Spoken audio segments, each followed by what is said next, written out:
Okay folks, so welcome back to Wooden Tool Company's channel, welcome back to my shop. So what I want to do in this video is show you the new and revised push-pull clamp, the wooden push-pull clamp. Now that first one I just made it in a couple hours, and the same as this one. This one didn't take very long to make. And you can see that it's done a little bit different. I wanted to have just a single lever here in the center. And the reason why I plan on using a wooden push-pull clamp is if you've been following my videos, then you'll know that I've been working on the multi-hole machine, and this is what this has all been leading up to, really. Is you can see this one uses just a simple wooden block. Well, with the multi-hole machine, that's what I plan on using as well, except instead of having just one come down through, then what I'm going to have is 6 come down through, and then what I plan on using is 3 of these push-pull clamps in a row, because you know, that would be wide enough. And then what I can do is I can just run a stick across rather than put a bolt out through the side. What I plan on doing is running a stick across to connect all 3 of them together, and then I'll just be able to hook my bike chain up the exact same way, and I should be able to close the 3 of them with just a couple of springs. So the reason why I wanted to use the wooden push-pull clamp is if you watch here, you can see that there's a lot more travel.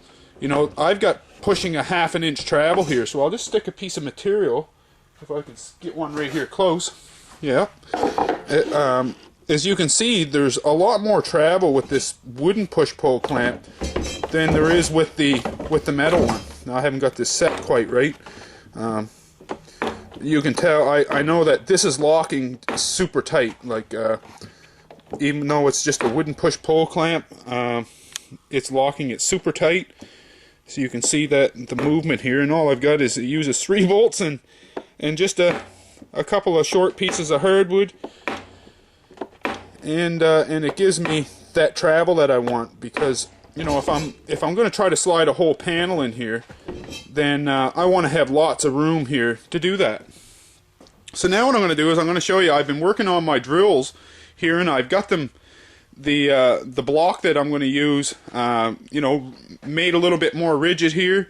I've got the side on it where I'm going to hook my slides here, and then I've built this bracket on the top which connects the drills together, and it makes them now so, you know, these bits don't move at all, which is, you know, just what I needed. And if I run a straight edge across this, these are all perfectly flat across, and they're evenly spaced.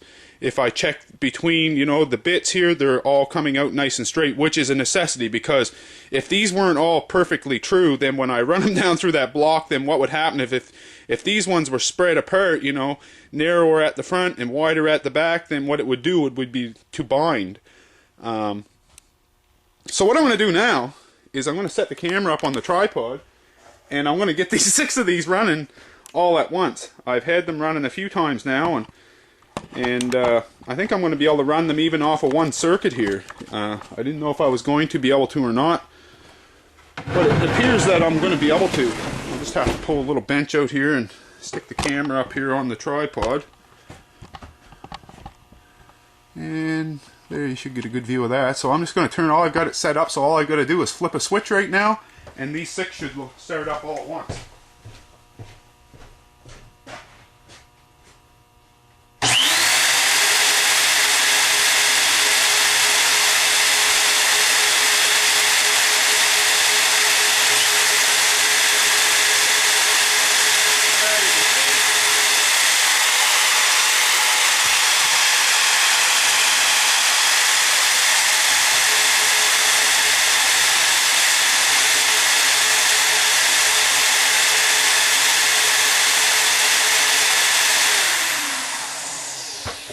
So now I know a lot of you are probably wondering just how I plan on changing the bits in these. Suppose one breaks. Well, suppose this one broke, all it's going to be is I'm just going to have to loosen it off, pull my drill bit out, you know, change it, you know, adjust my stop collar, and then just slide it back in, tighten it up.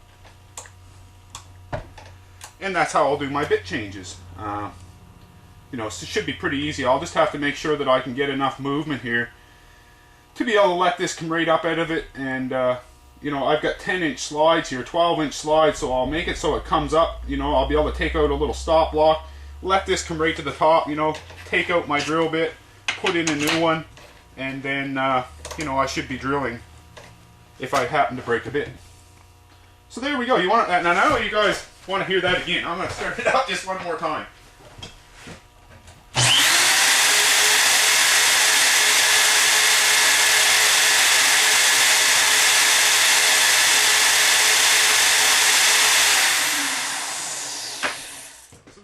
So now what I've got to do is I've got to get three more of these, because I'm going to try, like I said, to have a single hole guide off to the side of this thing. Just one that would be a single hole, and then this would come down as a unit and drill 6 at a time. So keep tuning in, folks. I'm working on this, and I'll shoot you more videos as I get more of this together. And yeah, so thanks for watching this video.